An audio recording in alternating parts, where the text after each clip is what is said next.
이제 마지막 또 시작해 볼게요. 오타가 하나 있어요. 그래서 잡을게요. 25번 잠깐 가볼게요. 25번. 25번 잠깐 가볼게요. 거기 4번 지분 보면 운송비 비중이 높고가 아니고 낮고.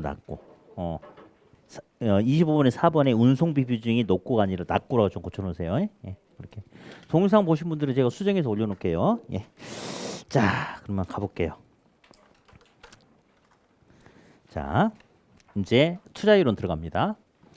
자, 수익률에 관한 투자와 수익률에 관한 설명 틀린 거. 자, 1번.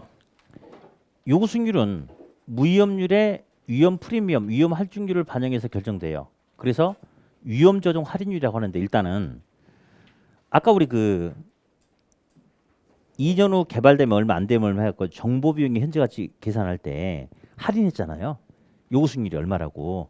그래서 요구 수익률을 할인할 때 쓰기 때문에 할인율인데 위험의 크기에 따라서 요구 수익률을 조정하죠. 그래서 위험 조정 할인율이라고 하고 시험엔 너무 서비스로 오답을 쉽게 주는 오답이 여러 번 출제됐는데 위험의 크기에 따라 요구 수익률이 달라지거든요. 어디? 위험이 클수록 투자자는 요구 수익률을 낮춘다. 맞아요, 틀려요? 틀렸지. 그 오답도 여러 번 준다는 거 서비스 오답. 예, 아무튼 위험 조정 할인율 2번. 조심하셔야 돼요. 투자자 요구 수익률은 투자자가 투자를 채택하기 위해서 요구하는 최대한의 수익률이 아니에요. 이게 뭐냐면요. 투자자가 뭐라 하냐면 내가 아무리 못해도 최소한 여기서 이만큼 나와야 된다. 최소한. 최대한이 아니라 뭐예요? 최소. 이거 틀렸고요. 다음 3번. 위험 회피형 또는 기피형 투자자는 위험 부담에 대한 보상 심리로 위험 할증률을 투자자의 요구 수익률에 반영하는 거고요. 요거. 예. 자, 우리 요구 수익률은 주관적이라고 그랬어요. 그래서 동일한 투자 대상이라 하더라도 투자자란 사람마다 동일한 투자자라는 한 사람이 선택하는 투자 대안에 따라서 요구 수익률은 달라질 수 있어요, 없어요? 있죠. 그 주관적. 네. 5번 지문이 되게 기분 나쁜 문제입니다. 시험에는 이제 통상 5번도 이렇게 나오거든요. 근데 통상 어떻게 나오냐면 기대 수익률이 요구 수익률보다 크면 투자한다. OX. 맞죠? 하는 거죠. 요게 너무 익숙한 거예요, 우리한테는. 근데 주로 이제 이렇게 내다가 가끔 한 번씩 기대 수익률이 아니라 요구 수익률이 이렇게 내면 이제 여기서 이제 헷갈려 버린 학생들이 있어요. 볼래요? 요구 수익률이 기대 수익률보다 작으면 좋은 거야, 안 좋은 거예요? 좋은 거예요. 얘가 작대. 얘가 더 크대. 그러니까 이 말은 결국 기대 수익률이 요구 수익률보다 크다 이 말이에요. 투자를 채택하지 않는 것이 아니라 해야 됩니다. 요즘은 잘 잡으세요. 요즘 잘 잡으세요. 그러니까 이제 제가 그랬잖아요. 주로 시험은 이거는 거의 100% 나온다고 보시면 돼요. 이 내용은. 그러니까 기대 수익률이 요구 수익률보다 크냐 작냐에 따라서 투자를 한다 안 한다 하면 머릿속에 잘 들어와 그 지문이. 근데 기대 수익률이라고 안 나오고 요구 수익률이라고 나오면 이제 헷갈려 버립니다. 그러니까 이런 거 나오면 헷갈리면 반드시 크기를 집어넣어가지고 잡아놓으세요. 그래서 요거 꼭 보셔야 됩니다. 이거 잘. 예. 다음 6번 딱 한 번 나왔어요. 기대 수익률이 어쩌면 점차 기대 수익률은 자 기대 수익률이 요구 수익률보다 크대. 그러면 지금 둘이 불균형이에요. 그러면 점차 결국은 같아져야 되거든요. 그러면 요구 수익률보다 기대 수익률이 크대. 불균형이죠. 같아지려면 기대 수익률이 어떻게 해야 돼? 정점보다 하락해야지 같아지는 거죠. 예, 요거 정리하시고 그 다음에 7번도 한 번씩 나오죠. 우리가 배우는 투자 이론은 사전적 개념이에요. 투자를 해버린 것이 아니라 투자를 하려고 알아보는 거거든요. 사전적 개념. 근데 실현 수익률은 사후 수익률이에요. 과거의 투자자가 투자 분석을 통해서 투자를 하기로 맘먹고 실제로 투자를 한 이후에 발생해버린 결과 수익률이거든요. 결론. 이거 투자 판단의 기준으로 써먹을 수 있다 없다? 써먹을 수 없다. 민감도 분석도 여러 번 출제됐죠.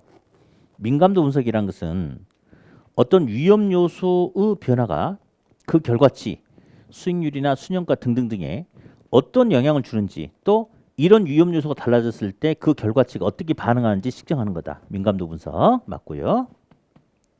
9번. 부동산은 매각하는 데 시간이 많이 소요되죠. 그죠?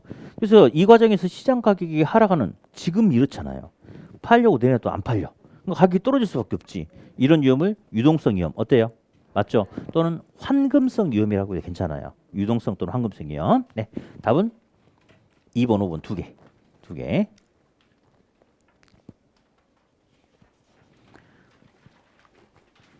40번. 레버리지 틀린 거. 자, 이거 빨리 좀 정리 좀 할게요. 자, 정의 레버리지 조건. 종합수익률, 총수익률보다 대출 이자율이 더 싸니까 정의 레버리지 생기는 거죠. 그럼 이런 조건에서 남의 돈을 끌어다 쓰면 쓸수록 수익률이 커지죠. 그래서 이렇게 해보면요. 총수익률, 즉 종합수익률보다 실질적인 자기 지분 수익률이 더 어떻게 돼요? 커지죠. 그러니까 싼 금리를 갖다 쓰니까 나한테 뭔가 긍정적인 이익을 준다 해서 정의 레버리지죠. 그럼 이런 조건에서 남의 돈을 많이 빌려 쓰면 쓸수록 자기 자본 수익률이 종전보다 더 커지는 거예요. 반대로 부의 레버리지가 나타난다. 얘는 종합수익률보다 대출 이자율이 높아버려. 그러니까 비싼 이자를 갖다 쓰는 거야.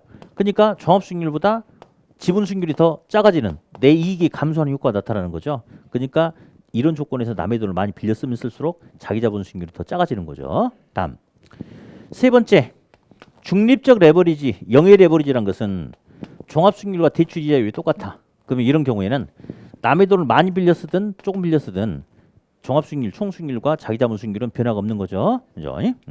그러니까 변화가 없다 해서 영의 레버리지다라고 돼요. 갈게요. 중립적 영의 레버리지에서는 부채 비율이 어떠면 지분 수익률, 부채 비율이 지금보다 높아지면 지금보다 지분 수익률은 더 같이 높아진다 하면 돼야 안 돼요? 변화가 없다. 변화가 없다. 틀렸죠? 예. 2번. 정의 레버리지 조건에서는 상대적으로 싼 금리를 활용하고 있어요. 이때 부채 비율을 높이면 남의 돈을 많이 갖다 쓰면 쓸수록 자기 지분 수익률은 더 커진다. 어때요? 맞죠? 부의 레버리지는 종합수익률, 총수익률보다 비싼 금리를 갖다 쓰고 있는 거야. 이 상황에서 부채 비율이 높아지면 지분 수익률은 작아지겠죠? 맞죠? 예? 4번도 이제 되게 기분 나쁜 지문인데 종합수익률에서 지분 수익률을 차감한 값이 음이라는 것은요. 볼래요? A 빼기 B 값이 음의 값이래. 그러면 A가 작고 B가 크니까 음의 값이 되는 거죠. 그러면 결국 이 말은 얘가 작고 얘가 크대. 그러면 종합수익률이 작고 종합수익률보다 지분 수익률이 더 큰 상태래. 더 좋은 거 아니에요? 좋은 거죠. 이것은 아마 싼 금리를 갖다 쓰다 보니까 총 종합수익률, 총수익률보다는 자기 자본 수익률이 더 커진 거예요. 이것은 요거 가지고 판단하는 게 아니고 딱 보니까 이건 무슨 레버리지예요? 정의 레버리지죠? 정의 레버리지요. 자기 자본 수익률이 더 커졌으니까. 요거 좀 헷갈리기 딱 좋으니까 다시 점검하시고. 다음. 부채 비율이 변하면 지분 수익률도 변할 수 있어요. 더 커지든지 작아지든지 변할 수 있어. 그렇지만 부채 비율 자체가 변한다고 해서 레버리지 틀 자체가 바뀌지는 않습니다. 그렇죠? 그 정도가 차이가 있는 것이지. 그러나 대출 이자율이 변하면 싼 금리로 갖다 쓰다가 종합수익률보다 큰 이자율로 바뀌면 정의 레버리지가 부의 레버리지로 바뀔 수도 있습니다. 그래서 부채 비율이 달라진다고 해서 레버리지 틀 자체가 바뀌진 않는데 이자율이 바뀌면 레버리지 틀 자체가 바뀔 수도 있다는 거. 네, 답은 1번. 자, 이제 계산 문제를 가볼 텐데 자기 자본 수익률 일단 볼게요. A 상가는 시장 가격 1억 원이다. 연 1,000만 원의 임대료 수익이 예상된다. 부채 비율이 100%다. 연이자율이 8%라면 첫 번째 기억 1차 년도 자기 자본 수익률 얼마냐 수도 전형적인 시험 문제죠. 근데 이제 여기서 아직 한 번도 이렇게는 준 적이 없는 게 여기다가 지금 상가 1억짜리 살려고 하죠. 아예 그냥 대놓고 이야기해 주죠. 우리 시험은 1억짜리 사는데 은행에서 5천만 원 빌리려고 한다라고 말하든지 대부비율 50%다. 그 말이지. 이렇게 딱 직접적으로 알려준단 말이에요. 근데 부채 비율이 얼마라고만 준 적은 없어요. 근데 우리가 이제 연습을 해봐야 되는 게 여기가 아니고 다른 데서는 부채 비율이 몇 프로면 대부비율이 몇 프로다 이런 걸 물어보기도 하거든요. 그러니까 보셔야 돼요. 우리 부채 비율을 대부비율로 바꾸는 거 연습해봤는데 안 물어보고 그냥 좀 쓸게요. 물어보면 또 수업 분위기가 또 나빠질 수가 있잖아. 그죠? 쓸게요. 부채 비율은 지분의 크기분의 지분에 대한 부채 크기예요.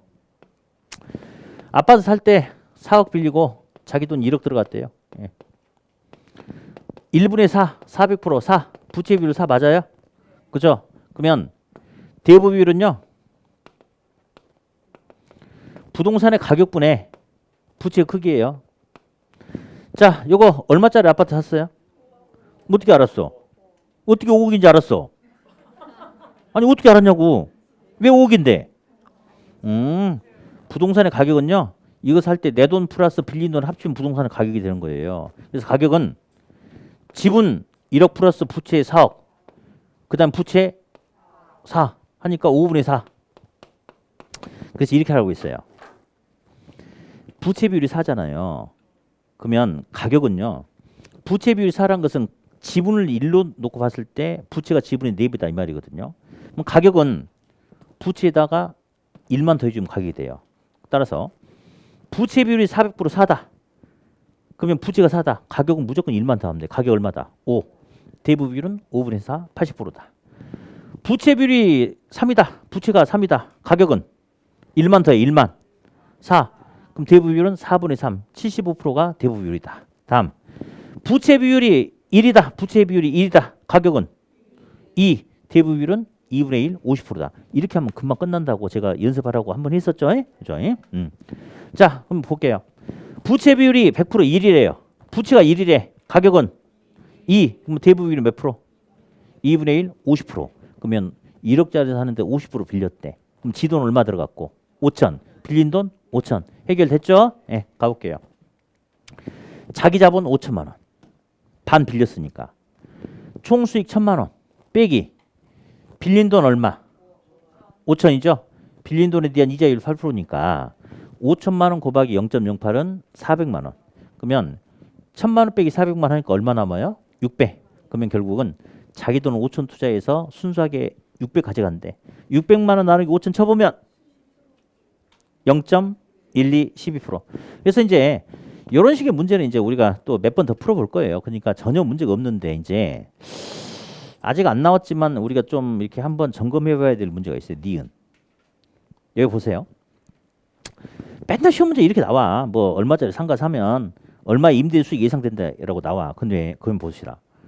임대료 수익 예상되면 임대료 네 줄로 있어야 되는 거 아닌가? 맞죠? 그러면 결국은 상가를 투자할 때 공실 상태가 아니라 기존에 임대를 내고 있는 임차인이 있는 상태에서 상가를 투자하는 거잖아요. 여기 만약 유의 조건에서 기존 세입자의 임차 보증금 1,000만 원을 인수하는 조건일 경우에 1차 년도 자기 자본 수익률은 이게 훨씬 더 현실적이에요. 그럼 이제 한번 해볼 거예요. 1억짜리 사는데 은행에서 5천 빌리기로 했죠. 그리고 세입자한테 1,000만 원 더 빌리기로 했죠. 빌리는 거지. 왜냐 세입자한테 상가 인수하면서 빌린 거예요. 대신에 중간에 이자는 안 주고 나갈 때 너 나갈 때 돌려주기로 하고 빌려 쓴 거예요. 지금 개념이. 그럼 자기 돈 실질적으로 얼마 들어갔어요? 4천 들어갔죠? 4천 들어갔어요.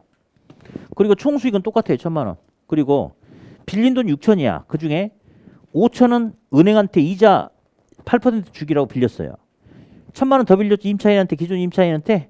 기존 임차인 세입자 보증금 따는 게 빌린 거지. 근데 이 돈은 이자 비용이 나가 안 나가? 안 나가죠. 그러면 아까랑 계산 문제가 똑같아요. 분자는 똑같고 분모만 보증금 그만큼 덜 들어가면 되는 거예요. 그러니까 계산이 확 바뀌는 게 아니라 딱 하나만 보면 돼. 하나만. 이렇게. 그럼 나머지는 똑같지 뭐.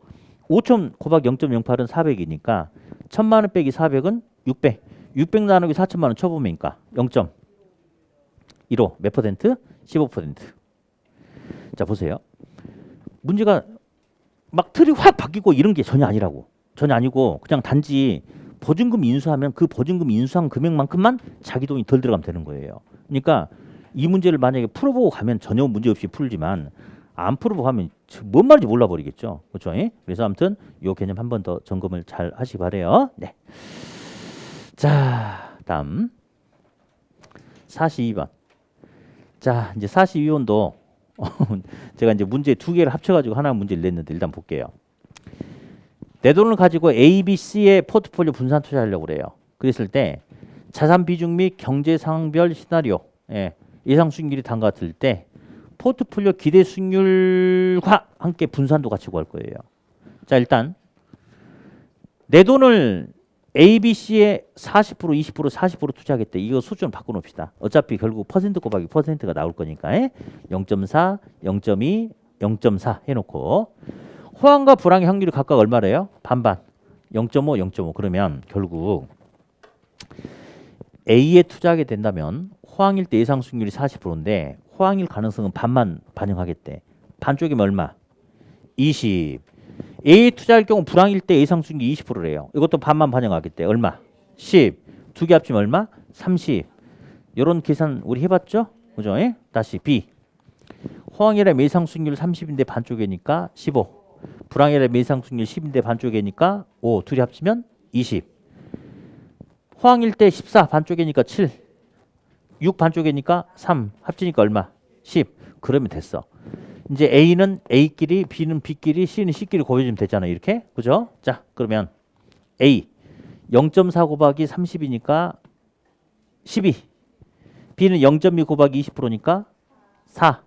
C 0.4 곱하기 10이니까 4. 12 더하기 4 더하기 4 얼마? 20. 일단 여기까지는 반드시 구할 줄 알아야 돼. 반드시.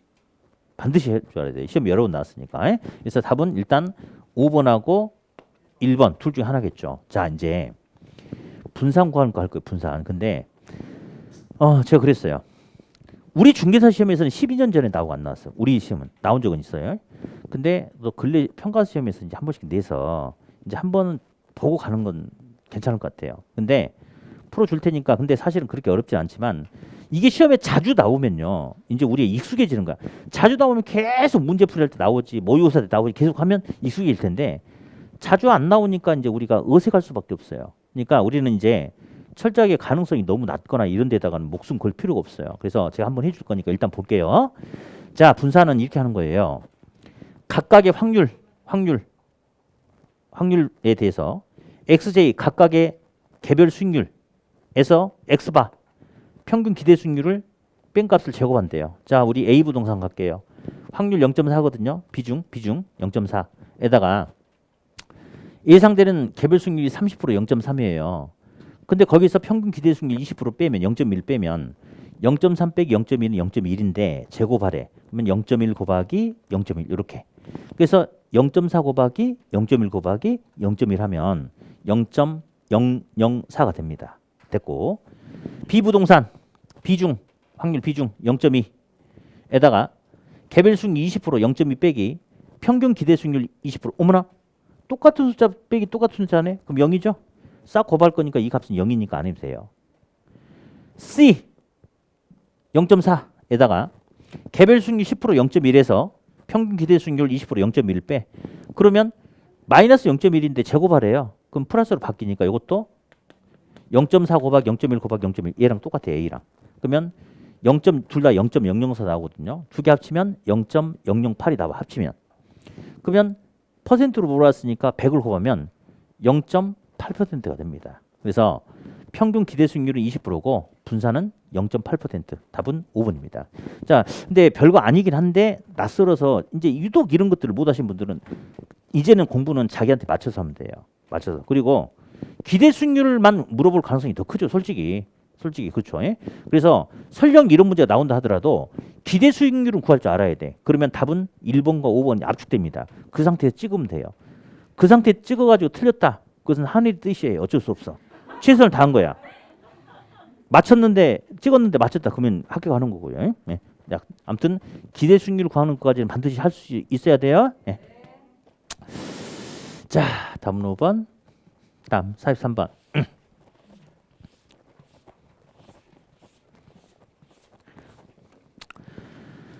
유형과 수익의 관계를 나타내는 효율적 프론티어가 다음 것 같다. 틀린 것은 자, 일단 볼게요. 오른쪽으로 할수록 표준편차 위험이 커져요. 왼쪽으로 할수록 위험이 작아지고 0에 가까울수록 위로 갈수록 수익률이 커지고 밑으로 갈수록 수익률이 작아지는데 어디 평균 분산 지배 원리는 부동산에서 예상되는 평균 기대 수익률과 분산 표준편차 위험과 수익 가지고 판단하래. 그러니까 결국 이런 말이지. 뭐 예를 들어 A하고 B가 있는데 둘이 위험이 똑같아. 그럼 수익이 큰 거 선택하고 둘이 수익이 똑같아. 위험이 작은 거 선택한다. 이 말이거든요. 그럼 어디 볼래요? 투자 대한 B가 있고 C가 있어요. 그러면 B하고 C는 동일한 위험 선상이 있거든요. 투자자는 B를 선택하겠어요? C를 선택하겠어요? B 선택하겠죠? 왜냐하면 위험이 똑같으면 수익률이 큰 거 선택하겠죠. 그러니까 투자자는 B를 선택하고 C를 선택하지 않죠. 네. 다음 여기 F가 있어요. F가 있어요. F하고 B는 동일한 수익률을 얻을 수 있는 거죠. 근데 위험은 누가 더 커? F가 더 크죠. 그럼 수익이 똑같으면 위험이 작은 B를 선택하지 않겠어요? 그러면 F를 선택할 이유가 없어요. 그래서 B가 C와 F에 비해서 B가 더 선호된다라고 하거든요. 그다음 D하고 B 좀 무슨 말을 한번 하고 싶은데 또 이미지 나빠질까 봐 말 못하겠네. 한번 해도 괜찮겠어요? 흉보기 없이 D는 B하고 붙으면요 뒤지는 거예요. 뒤지는 거. 왜냐? 아니 상대가 안 된다고. D는 B보다 수익률이 작아요. 근데 꼴에 뭐만 커? 위험만 커. 그러니까 뒤지는 거지. 이제 이렇게 하고 싶은데 안 해야 되겠다. 아, 이미지가 좀 나빠지면 안 되니까. 그래서 보세요. 그러면 결국 이미지에 딱 어울리나요? 자 보세요. 그래서 보면 그려보면 B를 기준으로 이렇게 B금친 영역에 어떤 투자 대안이 있다 하더라도 둘을 붙여놓으면 평균 분산 지배율리에서 항상 누가 더 선호되냐면 B가 선호되는 거야. B가. 그러니까 B는 C와 D를 지배한다. 맞는 소리예요. 맞는 소리. 예. 다음.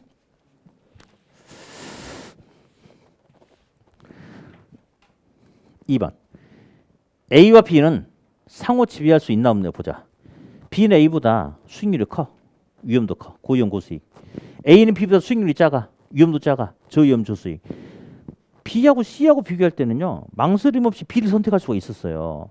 근데 A하고 B를 비교하면 객관적으로 A가 좋냐 B가 좋냐라고 딱 찍어서 말할 수가 없어요. 상호 고위험 고수익, 저위험 저수익과 관계가 나타나면. 이럴 때는 상호 지배할 수 없어요. 근데 이 상태에서 B를 선택할 수 있다라는 것은 상대적으로 공격적 보수적. 그치 공격적이지. 고위험 고수익이니까. A를 선택한 사람은 보수익이 되겠죠? 맞아요. 최적의 포트폴리오 효율적 프론티어 투자자 무차별 곡선 무슨 점?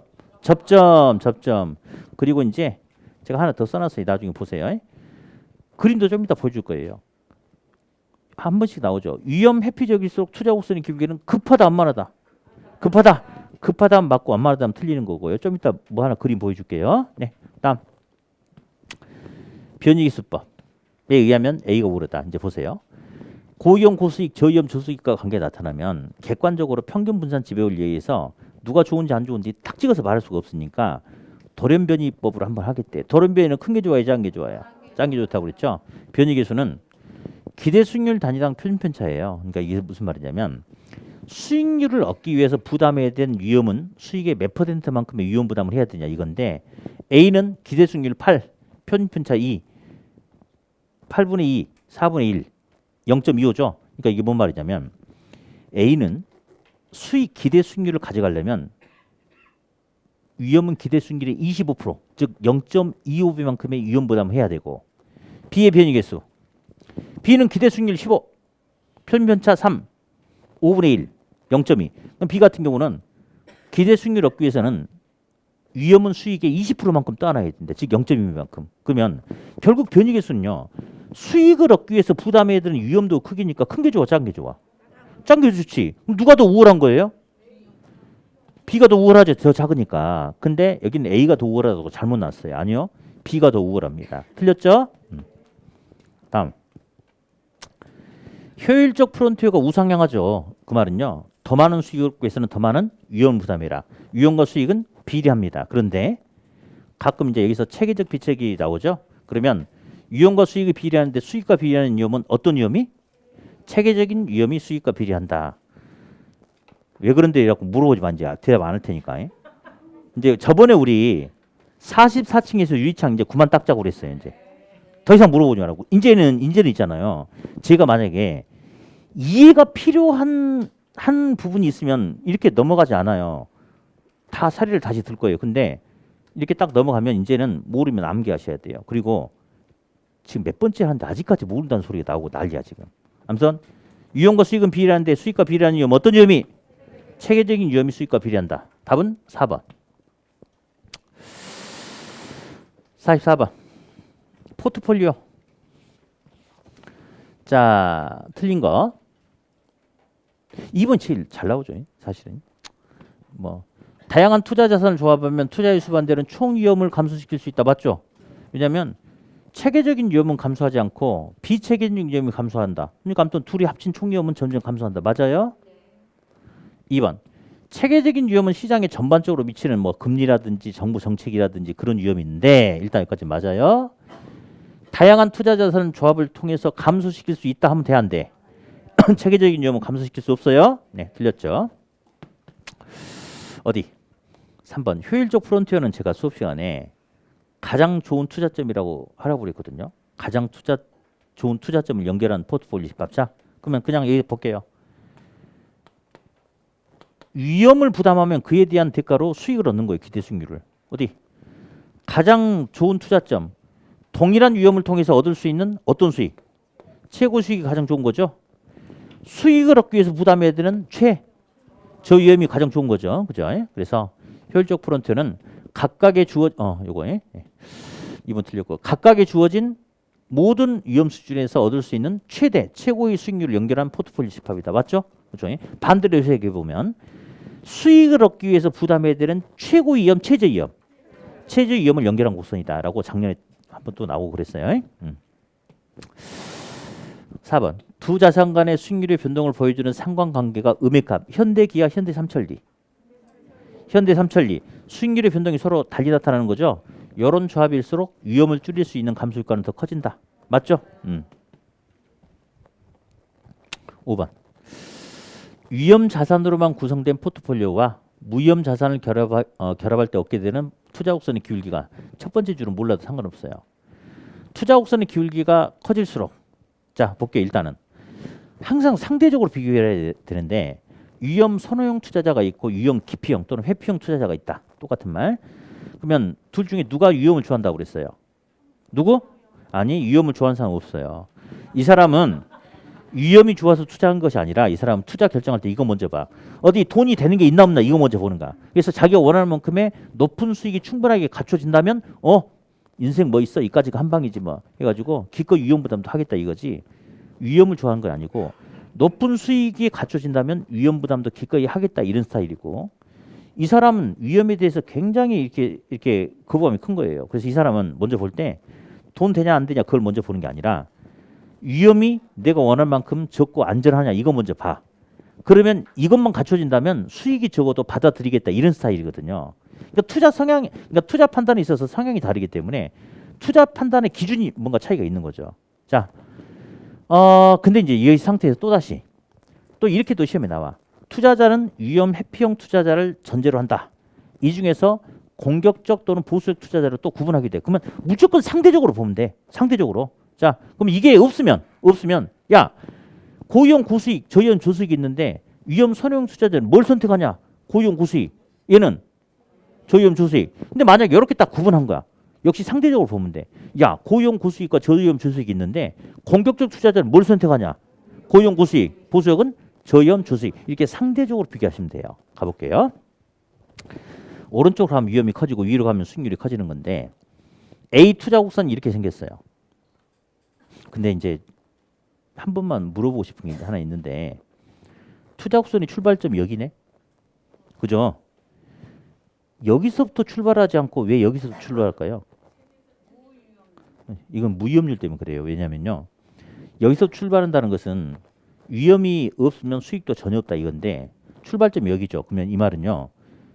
위험이 전혀 없는 상태에서도 기본적인 수익률을 깔아놓고 출발한대. 은행 금리가 바로 무위험률이죠. 은행 금리는 위험 부담이 전혀 없는 상태에서 수익률을 얻을 수 있는 거잖아요. 그러기 때문에 이렇게 여기서 출발합니다. 이렇게. 그래서 방금 대답하시면 잘하셨는데요. 시험에는 그런 걸 안 물어봅니다.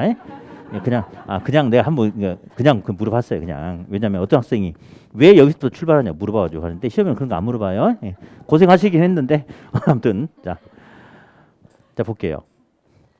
A가 시험에 나와. A를 급하다고 A의 곡선이 기울기가 급하다고 하면 맞고 시험에 안 말하다고 하면 틀리는 거. A가 나와. A가. 자 그러면 표준편차 2%에서 3%로 위험이 커져요. 똑같이 1%만큼 위험이 커지죠. 위험이 커지면 투자자는 위험에 대한 보상 수익을 원해. 근데 근데 똑같이 객관적으로 1% 위험이 커지는데 B는 그에 대한 보상 수익이 이만큼 있으면 투자하겠다 이거고 A는 그에 대한 보상 수익이 훨씬 더 커야 투자하겠다 이건데 볼게요. 객관적인 위험은 똑같이 이만큼이야. 이만큼 부담해. 근데 B란 투자자는 이까짓 거 뭐 내가 항상 하던 건데 뭐 해가지고 자기 눈으로 바라보는 위험은 이것밖에 안 되나 봐. 그러니까 이에 대한 보상 수익이 이만큼만 있다 해도 받아들이겠다 이거예요. 이 사람은 위험 선호형 투자자입니다. 과감하게 투자가 이루어지는 그런 사람들. 이거 시험에 나온 게 아니고 A가 나와. 근데 A라는 사람 말이죠. 객관적인 위험은 1%인데 자기가 느낀 위험이 이렇게 큰가 봐. 그러니까 이에 대한 철저한 보상 수익이 있어야지 투자를 하겠다 이겁니다. 그래서 투자 곡선의 기울기가 급하다는 것은 무슨 의미냐면요. 똑같은 위험이 커지는데 급하다는 것은 수익 쪽으로 다가가는 거죠. 그러니까 똑같은 위험이 생긴다면 위험에 대한 보상 수익이 철저하게 있어야 투자를 하겠다 이거야. 그래서 상대적으로 A가 위험 회피적이죠. 위험 회피적인 투자자일수록 위험에 대한 두려움이 더 큰 거죠. 그러니까 그에 대한 철저한 보상을 요구하기 때문에 똑같은 위험이라 하더라도 곡선이 급하게 형성돼. 이 말은 더 높은 수익을 얻을 수 있어야 투자를 하겠다 이겁니다. 그래서 위험 회피적일수록 투자 곡선의 길기는 급하다 많으다. 급하다라는 표현을 갖다가 여기서는 곡선의 길기가 급할수록 그에 대한 보상 수익, 위험 프리미엄이 더 커진다. 예, 똑같은 의미라 제가 한번 보시라고 넣어놨고 그다음에 보충 정리에다 추가 설명 좀 더 했어요. 예? 나중에 저 밑에 보시고요. 맞고 다음 5번 6번 투자 대안 간 수익률의 변동이 완전히 동일하대. 이 말은 상관계수가 플러스 1이다 이 말이죠. 뭔 말이냐면 내 돈 10억 있었어. 10억 있는데 이번에 A와 B에 5억씩 투자하겠대. 근데 X라는 사건이 생기니까 당초 내가 원했던 수익률에서 X라는 사건이 생기니까 A는 수익률이 2가 커지더래. B도 똑같이 2가 커진대. 이번 또 Y라는 사건이 생기니까 A는 수익률이 2가 준대. B도 똑같이 2가 준대. 이런 식으로 나타나면 내 돈을 그러니까 둘이 수익률의 변동이 100% 일치하잖아요. 내 돈을 몽땅 A 투자든지 몽땅 B 투자든지 반반씩 나눠 투자든지 아무런 차이가 있어요 없어요? 없죠. 그러니까 분산 효과가 자체가 전혀 발생하지 않는다 이 말이죠. 따라서 수익률의 변동이 완전히 동일하다. 즉 상관계수가 100% 일치하는 플러스 1이라면 위험 감소 효과는 절대 발생한다 안 한다? 안 한다? 안 한다. 오케이. 답은 2번. 45번 화폐의 시간가치. 옳은 거 한 개입니다. 예. 자 볼게요. 현재 가치 구하는 계수 3개, 미래 가치 구하는 계수 3개 있죠. 그죠? 예. 내가계수, 감증계수가 미래 가치 구하는 거고 현가계수, 저당상수가 현재 가치 구하는 거죠. 보세요. 일시불의 현가계수, 연금 현가계수는 둘 다 현재 가치 구하는 거 맞죠? 근데 감증계수는 현재 가치, 미래 가치예요. 미래 가치 틀렸죠? 틀렸고 여기에 누가 들어가야 돼? 저당상수가 들어가요. 저당상수. 이거 틀렸어요. 1번. 예. 지금 옳은 거 찾으라고 그랬어요. 1번 틀렸다. 2번. 매기 동일하게 적립되는 연금에 대해서 일정 기간 후에 찾게 될 원리금의 합계를 알아보고자 한대. 자, 이거 연금에 무슨 가치? 미래 가치. 그러니까 이거 알아보려면 연금에 무슨 계수가 나와야 돼? 연금에 내가계수를 곱해서 알아봐야 되겠죠? 틀렸죠? 이것도 틀렸고요. 3번은 시험이 너무 잘 나오네. 자, 일단 들어봐요. 대출 원금에 뭐를 곱하면 빌린 돈에 대해서 갚아야 될 원리금 구하느냐? 저당 상수를 곱하면 원리금 구하는 거 맞죠? 이렇게만 나오게 돼요. 맞아요. 이렇게 하면 나중에 이렇게 맞아요. 근데 이거 잘 보셔야 돼. 우리 상환 방식이 원리금 균등과 원금 균등 있죠. 빌린 돈의 저당 상수를 곱하잖아요. 그러면 원리금이 나오는데 그 원리금 어떤 거냐? 1회차부터 만기까지 똑같이 갚아야 될 원리금이 나오는 거예요. 그럼 상환 방식이 원금 균등 상환 방식을 하면 돼 안 돼? 무슨 균등? 원리금 균등. 이거 틀렸어요. 4번. 연금의 현가계수랑 누구랑 곱하면 둘이 곱해서 1이 되려면 둘이 무슨 관계 돼야 돼? 역수. 현감이 역수인가요? 아니죠. 현저가 나와야 되겠죠. 예. 현저 내감 이렇게 해야 되지. 예. 그래서 4번 틀렸고. 예. 5번은 전에 제가 이제 이번에 시험에 나온다면요. 작년에 나왔던 뭐 누구랑 감책 기술 곱하고 누구랑 저당상수 곱하고 이건 안 나옵니다. 실제로. 나오면 안 나오면 모를까 나온다면 이게 나올 텐데. 근데 우리가 전에 연습해 봤는데 머리는 연금 갖다 쓰고 꼬리는 뭐 상대방 쓰고 기억나시죠? 근데 일부러 제가 연금하고 일시불하고 자리를 좀 바꿔놨네. 헷갈리라고. 자, 일시불 하고 연금을 곱하는 거죠. 머리는 뭐가 나와야 돼? 머리. 연금. 꼬리는 현가계수. 정답 5번이죠. 다시 연습할게요. 여기 주목하세요. 연금하고 일시불을 곱하네.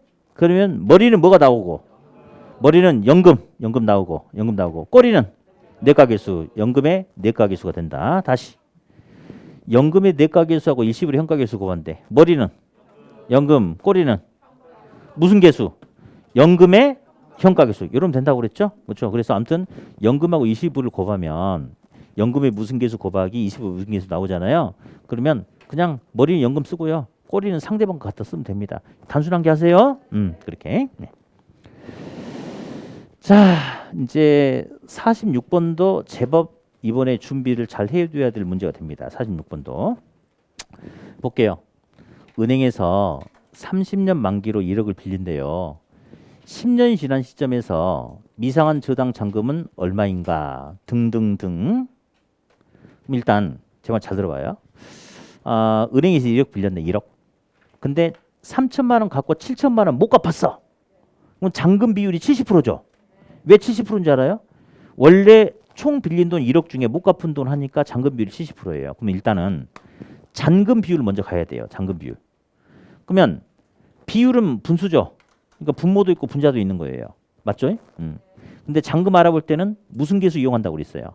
연금의 현가계수 이용한다고 그랬죠. 그러니까 전부 다 연금 현가계수만 나오잖아요. 이렇게. 그러면 분모도 연금 현가계수, 분자도 연금 현가계수인데 기간이 10년짜리도 있고 20년짜리도 있고 30년짜리도 있네. 잔금 비율 아까 70%, 왜 70%냐? 전체 빌린 돈 중에 못 갚은 돈이 70%예요. 그러면 분모는 몇 년짜리 들어가야 돼? 30년짜리 전체 기간이 들어가야 되고 그 다음에 요거 이해 잘 하셔야 돼. 10년이 지난 시점에서 미상한 잔금을 알아보고자 한대. 여지껏 몇 년 갚았어요? 그렇지. 10년 갚았으니까 못 갚은 기간 몇 년? 20년. 그렇죠. 예, 20년. 이렇게. 그럼 숫자는 주니까. 그러니까 사실 이건 계산 문제 맞긴 한데 숫자 주고 물어보거든요. 개념 아냐 모르냐 그거 물어보는 거예요 지금. 그러면 분모는 9.4269 요거 20년짜리 미상한 기간 요거 해. 자 일단 제가 시킨 대로 한번 해보세요. 나눠보세요. 한번 나눠보세요. 비율을 한번 해보게. 나눠보세요. 8.5136 나누기 9.4269 한번 나눠봅시다. 0.903 얼마 이렇게 나오죠. 그렇죠? 그러면 대략 한 90.3%라고 찍으면 돼요. 근데 비율을 물어볼 수도 있고 잔금액을 물어볼 수 있어요. 근데 잔금액은 그냥 아까 잔금 비율 제가 뭐 70% 이야기했잖아요. 왜 70%냐면요. 전체 1억 중에 못 갚은 돈이 저 7천만 원이니까 잔금 비율 70%예요. 그럼 잔금이 얼마냐? 1억이 70% 곱하면 7천만 원이겠죠. 그러면 빌린 돈에다 잔금 비율을 곱하면 돼요. 그래서 빌린 돈 1억 원에다 잔금 비율을 이렇게 곱해주면 되는데 잠깐만. 근데 계산할 때 이거를 먼저 따로 계산해가지고 이 값 써놓고 1억을 곱하는 분들이 계세요. 그러면 답이 이제 비슷하게 나오지만 정확하게 딱 안 맞을 수가 있어요. 그러니까 여러분 이제 잔금액을 물어보면요. 요거 둘이 별도 나누지 마시고 그냥 1억 곱하기 8.5136 나누기 9.4269 이렇게 해서 해야지 답이 정확하게 딱 떨어집니다. 한번 누르세요. 1억 곱하기 8.5136 나누기 9.4269 그러니까 이제 9,311만 얼마가 나와요. 문제 조건에서 10만 원 단위 반원이 말해. 요거 3. 3은 5가 안 되니까 버리면 되겠죠? 답은 그냥 얼마 찍으면 돼요? 9천만 원. 이렇게. 그래서 요 문제도 잘 우리 준비하고 가셔야 됩니다. 이번 시험은. 예. 자, 다음 이제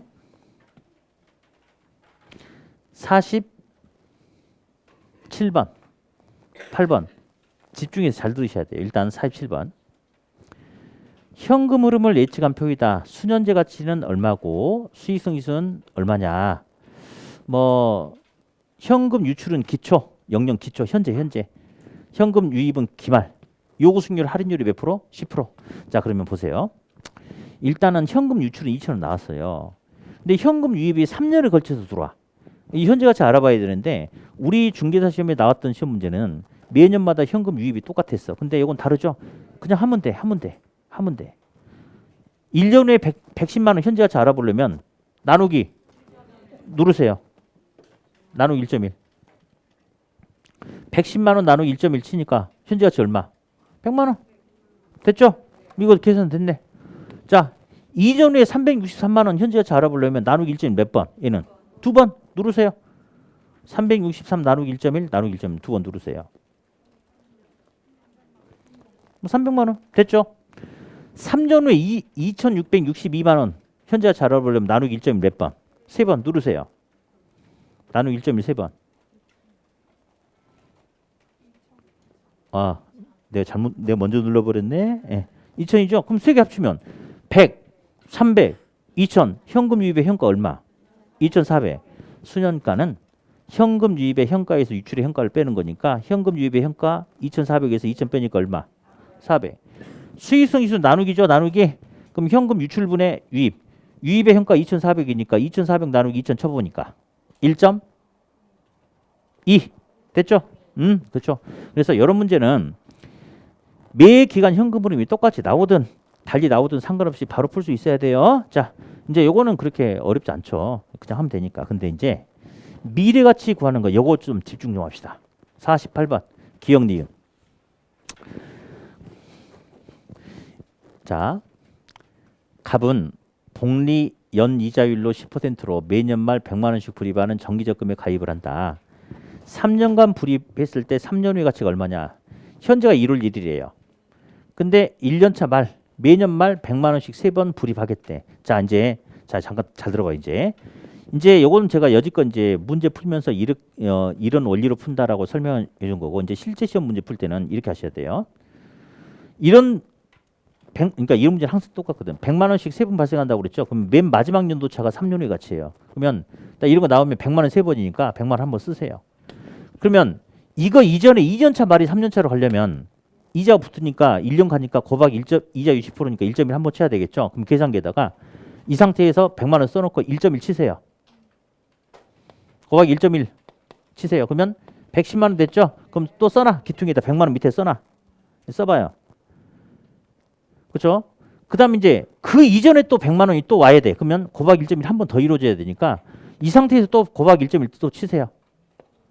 120일 됐죠? 요거 그냥 3개 더 하세요. 그러면 331만 원 그냥 그렇게 하면 됩니다. 다음 다시 할게요. 우리 기출문제 어떻게 나왔었냐면 매년 말 3,000원씩 3번 불입했을 때 이자율이 10%일 때 3년 후의 가치가 얼마냐? 그러면 이것도 이제 이 표를 그리면 안 돼요. 이제는 이제 실제 시험이라고 생각하고 그럼 문제는 무조건 똑같아. 풀이 방식이. 3,000 쓰세요. 3,000. 기퉁이 써봐요. 한번. 3,000 써놓고 그 다음에 곱하기 1.1 한번 치면 3,000 300 나왔죠. 또 써놔. 밑에다가 또 곱하기 1.1 한번 더 이루어져야 되겠죠. 3,630 나왔죠. 됐죠. 3개 다 더하면 돼. 이렇게 이런 식으로 풀면 10초도 안 걸려서 이제 끝나는 거죠. 이제 그렇죠. 다시 한번. 그러니까 문제는 무조건 똑같이 나오게 돼 있어요. 다시 할게요. 그러면 매년마다 2천만 원씩 3번 불입한다. 그러면 처음에 2천 써. 곱하기 1.1 치고 2천 200 또 쓰고 밑에다가 쓰고 또 곱하기 1.1 치고 2천 420 됐죠? 3개 그냥 더하면 돼요. 됐죠? 이렇게 푸세요. 그러면 금방 끝나. 근데 이제 문제는 이렇게 풀면 돼. 이렇게 풀면 돼요. 10절. 근데 만약에 3년이 아니고 13년이라면 13년을 갖다 이렇게 풀면 큰일 나는 거예요. 그러면 시험 끝날 때까지 답이 안 나와. 다시 들으세요. 아니, 잘 들어봐. 13년 나오면요. 그냥은 절대 줄 수가 없어요. 그냥 주면 지도 출제위원도 그 과정을 전부 다 풀이식에 써야 되거든. 걔가 미쳤어? 그렇게 하게 안 하지? 그러니까 10몇 년 주면 반드시 이게 붙게 돼 있어요. 잘 들어봐요. 똑같은 조건에서 15년간 불입할 경우에 적금의 미래 가치를 15년을 이렇게 풀면 죽는 거야. 이제 이렇게 풀면 안 되고 나오긴 나오지만 근데 이런 숫자를 줍니다. 잘 들어봐요. 요거 매년 말 1,000만 원씩 3년간 불입했을 때 3년 후의 가치래. 요거 1,000만 원 연금이죠. 아니 100만 원 연금이죠. 후 뭐야? 미래지. 그럼 연금의 미래 가치 물어보는 거 아닌가? 맞죠? 연금의 미래 가치 알아보려면 무슨 계수가 나와야 돼? 연금의 내과 계수 나와야 돼. 자, 연금 밑에는 R이 있다 한번 들어본 것 같잖아요. 이게 연금의 내과 계수야. 그러면 이제 잘 들어봐 여기. 아니야 쓸 필요 없어. 안 써도 돼. 반드시 이걸 주게 돼 있어요. 10년, 15년, 20년 하면 주게 돼 있거든요. 요것이 무엇이냐면 요거예요. 요거. R이 이자율 10% 0.1. 기간 15년 이거. 그러면 여기서 1을 빼는 거예요. 그러면 어떻게 하느냐? 이런 거 나오면요. 무조건 요 숫자에서 1을 빼는 거야. 1을 빼는 거야. 그러면 4.59에서 1을 빼면 얼마예요? 3.59죠? 이 밑에 R이 뭐냐면 이자율입니다. 이자율 10%죠? 이런 문제에서 이자율을 뭐 7% 주고 6% 주고 이러진 않을 거야. 왜냐면요. 그럼 답이 안 떨어지잖아 또. 그럼 뻔뻔쩍 10%지 뭐. 아무튼 요 숫자 나오면 거기서 뭘 빼라? 1을 빼라. 그리고 이자율로 나누면 돼요. 그러면 빼봐. 3.59에서 0.1로 나누면 35.9가 뭔 말이냐면요. 100만 원씩 원금 100만 원씩 15번 집어넣으면 이자 붙어서 100만 원이 35.9개가 된대. 그러니까 여기다가 매년 집어넣으면 100만 원 곱하면 돼요. 그러면 얼마 되겠어? 3,590만 원 되겠죠? 다시 들어봐. 공식 암기하는 거 아니에요. 다시 들어요. 3년 4년 나오면 이게 편해. 아 이런 식으로 하면 금방 끝난다니까? 10초도 안 걸려. 이제 연습해버리면 10초도 안 걸려. 예. 근데 15년 20년이 나오는데 저렇게 풀면 안 돼. 15년 20년 나오면 반드시 이거 주게 돼 있어. 그러면 무조건 여 숫자에서 뭘 빼라? 1 빼라. 그리고 이자율로 나누면 돼요. 그게 배수거든. 거기다가 매기간 집어넣은 연금 곱하면 끝나. 이렇게 하면 이것도 계산이 금방 끝날 수 있어. 금방. 자 다시 한번. 이렇게 나오면 이 숫자에서 뭘 빼라? 1 빼라. 이자율로 나누라. 그리고 연금 곱해라. 그러면 이것도 시험에 나온다 하더라도 우리에게 크게 어려움을 주지 않고 해결할 수 있어요. 맞죠? 그러니까 아무튼 미래가치를 물어볼 때 3년 4년짜리를 물어봐도 문제 없어야 돼. 그죠? 15년 20년짜리 나와도 문제 있어 없어? 없어요. 다시 이야기할게요. 이런 숫자 나왔다. 뭐 빼라? 1 빼라. 뭘로 나누라? 이자율로 나누라. 그리고 연금 곱해라. 그러면 이것도 그렇게 크게 어려움을 주지 않는다는 거. 그러면 아무튼 우리는 미래가치 구하는 데 대해서는 완벽 퍼펙트하게 대비해야 되는 거 맞죠? 맞죠? 오케이. 예. 말이라도 잘하니까 좋아요. 예. 예. 그래요. 예. 말이라도 대답을 잘하시니까 너무 좋아. 예. 자, 이제 49번. 아, 배고프다. 부동산 투자의 현금 흐름을 분석한 것으로 틀린 것은 아이고 이제 영업 경비 포함되냐 안 되냐 구분 이제 알아서 잘 하셔야 돼. 부채 서비스에 개인 업무비, 법인카드 이런 거, 영업소득세 이런 것은 영업 경비 직접 반영하지 않아요. 예. 다음 100% 지분 안 빌리고 내 돈만 가지고 투자한다면 순영업소득과 세전현금 수준이 동일하죠. 부채 서비스가 없으니까. 그 대신에 금융적 위험도 없지만 레버리지 효과도 발생하지 않고요. 네. 그다음에 순영업소득은 유효총소득에서 영업경비를 아이씨 아니 그 내가 그랬잖아요. 응? 그랬잖아. 가능총소득이랑 큰 돈가방 올려놓고 한 단계 밑으로 갈 때마다 필요한 경비 비용을 빼간다고 이렇게. 그러면 밑에 있는 돈은 위에 있는 돈에서 뭔가 비용을 빼가지고 밑으로 나왔잖아요. 이렇게. 가산이라는 소리가 나오면 안 되지. 어떻게 해야 돼요? 차감한 값이다. 이렇게 차감 값이다. 예? 근데 요즘에 요거 되게 잘 나옵니다. 오답 잘 나오는 거 아시죠? 자 3번 틀렸고 4번 양도세를 부과하면 세전과 세후의 차이가 커지지 않을까요? 당연하지. 예, 세전은 크고 세후가 작아지니까 이 갭이 커지겠죠. 당연한 소리. 예. 순대 이감의 세율. 그래서 임대 사업을 영위하는 법인은 건물에 대한 감가상각비라든지 빌린 돈에 대해서 갚는 이자 비용으로 나가는 거. 이것은 비용 처리로 인정받아서 세금을 덜 낼 수 있는 효과가 생기는 거죠. 맞아요. 투자는 취득과 운영과 처분의 과정을 거칩니다. 취득할 땐 돈이 빠져나가. 그러면 투자자가 돈이 자기 주머니에서 빠져나가는 대신에 뭔가 기대하는 게 있겠지. 투자에 대한 대가는 운영을 통한 소득이득과 처분을 통해서 얻을 수 있는 자본이득을 기대할 수 있다. 맞죠? 그렇죠? 답은 3번. 자, 오늘의 마지막 문제. 예. 자, 50번. A 부동산의 세후 현금 수지를 계산하시오. 자, 세후 현금 수지 계산하라고 했는데, 어이구, 유효 총소득부터 줬네요. 유효 총소득부터 줬다는 것은 뭔가 이유가 있어요. 통상은 이제 가능 총소득부터 시작을 이렇게 하는데, 그러면 이제 유효 총소득 계산하고 그다음에 이제 그 영업 경비를 주는데 유효 총소득부터 시작을 했잖아요. 그러니까 이제 우리한테 대신에 영업 경비 구분하라. 이제 이걸 시키려고 하는 거예요. 한번 가볼까요? 세후 연금 수지. 자, 일단은 유효 총소득 5천만 원에서 영업 경비를 이제 찾아야 되는데 재산세는 영업 경비 포함되죠, 그죠? 유지수선비 포함되죠. 공실 안 되죠. 자본이득세도 안 되죠. 수도전기 사용료 되죠. 그래서 1,400. 그러니까 2,400이 되는군요. 영업 경비는. 그럼 빼면 얼마 되겠어요? 순영업소득은 2,600. 자, 여기서 이제 부채 서비스액을 빼야 되는데 여기 보니까 원금 200, 이자 400. 그러니까 부채 서비스 600이겠죠. 그죠?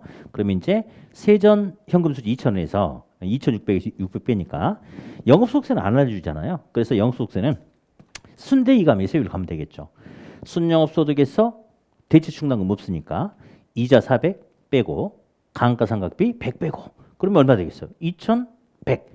여기다가 세율 20% 곱하니까 영업소득세는 420이 되겠죠. 그래서 세전현금수지에서 영업소득세 420 빼니까 예, 1,580. 답은 그래서 몇 번? 답은 그래서 3번. 오늘 문제 여기까지 마무리. 그리고 이제 다음 주에 또 봐야 되겠죠. 그죠? 자, 이제 이번 과정이 되게 중요한 것 같아요. 그래서 이제 오늘 아까도 제가 처음 시작하면서 말씀드렸듯이 이제 수업 끝난 다음에 복습을 하는데 동영상으로 복습하는 거 별로 안 좋아요. 일제는 여러분들이 직접 이제 우리 수험생 여러분들께서 직접 주가 돼가지고 문제 풀어보고 점검해보고 근데 문제 풀다 보니까 몇 번 이해가 안 된다 그럼 체크해놨다가 요약집 같은 걸로 다시 한번 점검하시고 또 이제 계산 문제 같은 경우는 중간에 풀이 과정이 있으니까 좀 이렇게 동영상으로 다시 한번 이렇게 본다든지 이렇게 하고 문제 전체를 갖다가 동영상으로 다시 복습한다 이거보다는 그것은 나중 문제고 일단은 직접 문제를 한 번 더 풀어보는 게 중요합니다. 그래서 아무튼 그렇게 정리 잘 하시고 합격하셨으면 좋겠어요. 그래서 우리 그랬잖아요. 공부를 잘한 사람만이 합격하는 게 아니라 조금 뭔가 이제 부족하다 하더라도 마지막에 지금부터 시작되는 이 과정들, 백성 과정, 모의고사 과정 잘 넘기면 우리 꼭 합격할 수 있거든요. 그래서 열심히 해가지고 남은 기간 동안 최선을 다해서 꼭 같이 저도 여러분 합격할 수 있도록 최선을 다할 테니까 여러분도 최선을 다하셔가지고 꼭 우리 좋은 결과 얻도록 그렇게 합시다. 자, 그러면 오늘 고생하셨고 저는 다음 주에 다시 뵙겠습니다. 수고하셨습니다.